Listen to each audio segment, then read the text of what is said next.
আর ফল নাকি ভালো না লাগলেও দাঁতে কাটতে হয়। আর তাই জন্য আমরা প্রত্যেকেই কিন্তু আমাদের অপছন্দের জিনিসগুলোতেও বছরকার ফলগুলি একটু হলেও দাঁতে কাটি। কিন্তু এই ফলটা আশা করি সবার খুব পছন্দের। তাল, এই তাল দিয়ে কতগুলো যে আইটেম বানানো যায় তা কিন্তু আমাদের ধারণারও বাইরে।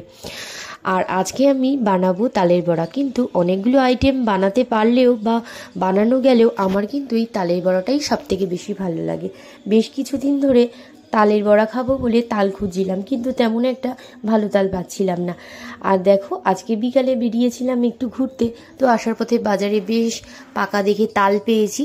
তো সঙ্গে সঙ্গে নিয়ে সেই বড়া বানানোর জন্য আমি রেডি হয়ে গেছি।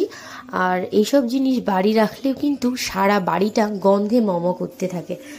তো আর শুভ কাজে দেরি করে লাভ নেই, তো সেজন্য সন্ধেবেলা বাবিনকে পড়িয়েই আমি এদিকে তালের বড়া করতে লেগে গেছি। কারণ আজকে রাতে রান্না নেই, তো ভাবলাম সন্ধেবেলা বসে বসে টিভি দেখবো আর সাথে বড়াটাও কমপ্লিট করে ফেলি।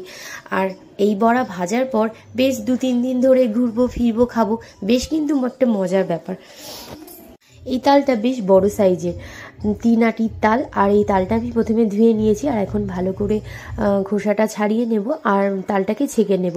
এই তালের আঁশ থাকলে কিন্তু, মানে এই যে সুতো সুতো মতো এগুলো থাকলে কিন্তু বড়া খেতেও আমাদের খুব অসুবিধা হয়। অনেকেই কিন্তু এই তালটা ছাকার জন্য বেতের ঝুড়ি ব্যবহার করে, কিন্তু এখন কিন্তু খুব একটা বেতের ঝুড়ি পাওয়াও যায় না। তো আমার হাতের কাছে এই প্লাস্টিকের ঝুড়িটা ছিল, তো সেটা দিয়েই ভাবলাম তালটাকে ছেঁকে নিই ভালো করে। আর আমি খুব একটা ভালো করে বড়াটা কাটতে পারি না, কিন্তু কি করব, এখানে আর আমাকে কে বানিয়ে খাওয়াবে বলো। তো সেজন্য নিজেই যেমন পারি ঠিক তেমনই করে বানিয়ে আমরা সবাই মিলে খাবো। তো চলো তোমাদের সাথে সবটাই শেয়ার করব, তোমরা দেখতে থাকো।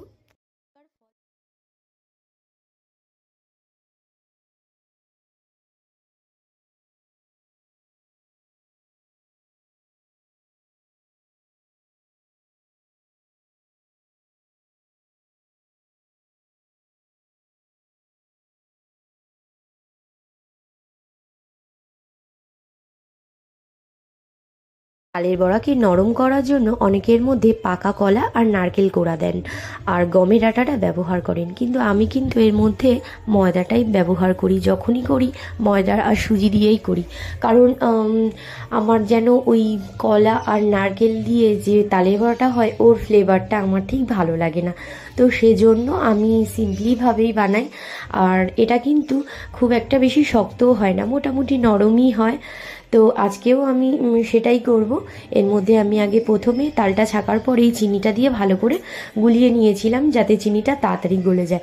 তো চিনিটা গলার পরে আমি এর মধ্যে একটু বেশি পরিমাণ সুজি দেব, যাতে তালের বড়াটা বেশ একটু মুচমুচে হয়, মানে গরম থাকাকালীন। আর তারপর এটা কিন্তু বেশ নরমই হয়ে যাবে। আর তালের বড়া, পিঠে এগুলো কিন্তু আমাদের যত বাসি হয় ততই কিন্তু এর টেস্টটা দ্বিগুণ হয়ে যায়। আর গরম তালের বড়া আমি আমার ব্যক্তিগত উপলব্ধি দিয়ে যেটা বুঝেছি সেটা হলো তিতো লাগে। জানি না তোমাদের কেমন লাগে, তবে এটা যত বাসি হতে থাকে তত কিন্তু এর স্বাদটা আরও বেড়ে যায়। তো এটা এদিকে আমি মাখতে শুরু করে দিয়েছি, আর ওদিকে বসিয়ে দিয়েছি তেল গরম হতে। আর তেলটা গরম হওয়ার পরেই আমি একে একে বড়াগুলো এখানে একে একে আমি বড়াগুলোকে সব কেটে নিয়েছি। আর দেখো, বড়াগুলো বেশ ফুলে উঠেছে, অনেকটা ওই লেডিকেনি বা গোলাপ জামুন ভাজার সময় ঠিক যেমনটা লাগে দেখতে কিন্তু ওরকমটাই লাগছে। আর তোমাদের তাহলে ঠিক কোন আইটেমটা খেতে ভালো লাগে অবশ্যই আমাকে কমেন্ট করে জানিও। আমি অনেক দিন পর তোমাদের সাথে আবার একটু লং ভিডিও দিতে শুরু করেছি কাল থেকে। তো তোমরা কেউ দেখছিলে না বলেই আমি ভিডিওটা দেওয়া বন্ধ করে দিয়েছিলাম। তো গত 2 মাস পর আমি আবার ভাবলাম যে দিই। তোমরা সবাই যদি যারা মানে পুরানো করতো তাদের ভিডিওতে এত এত ভালোবাসা দিচ্ছ, আমিও দেখি যদিও, কিন্তু যারা নতুন তাদের ভিডিওগুলোও যদি তোমরা দেখো তাহলে আমাদেরও কিন্তু অনেক ভালো লাগে, আমরা যারা নতুন শুরু করেছি। তো তাদের পক্ষ থেকে আমি বললাম, যারা নতুন করেছে তোমরা কিন্তু তাদেরও পাশে থেকো। তো আজকের এই ভিডিওটা এই পর্যন্তই। আর বড়াগুলো দেখতে কেমন হয়েছে তোমরা অবশ্যই বলো, আর খেতে কেমন হয়েছে তোমরা তো বলতে পারবে না। খেতে কিন্তু খুব একটা খারাপও হয়নি, মোটামুটি ভালোই হয়েছিল। তো চলো আজকের ভিডিওটা এই পর্যন্ত।